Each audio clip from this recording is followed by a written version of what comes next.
చూసుకోవచ్చండి మీరు కాడీని అయితే రేట్ ఎంత చెప్పండి వాళ్ళ మటన్ నేరుగా తెలుసుకున్నాం. మంచి సైజులో కూడా ఉంది.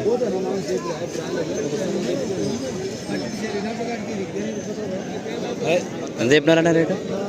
ఎంత చెప్పి? 140 చెప్తాను. 145 ఫ్రెష్ 1,45,000 ఉండ 45,000 చెప్తుండే. పల్లన అన్నీ వేసినాయన. ఎక్కడి నుంచి వచ్చారు? తుమ్మలపేడు. పేరు మల్లేష్. ఫోన్ నెంబర్ చెప్పండి. 91 77 22 51 లాస్ట్ 77. 2 సార్లు వస్తుందా? రెండు పక్కలు ఎట్లా కట్టుకో వస్తుంది? ఎడం కట్టుకో. రైట్. సో చూస్తున్నారు కదా 1,45,000 45,000 చెప్తున్నా. మీరు బేరమంతా మాట్లాడుతున్నారు ఇక్కడ. సో 2 పక్కలు కట్ చేసుకోవచ్చు అని చెప్తున్నాడు.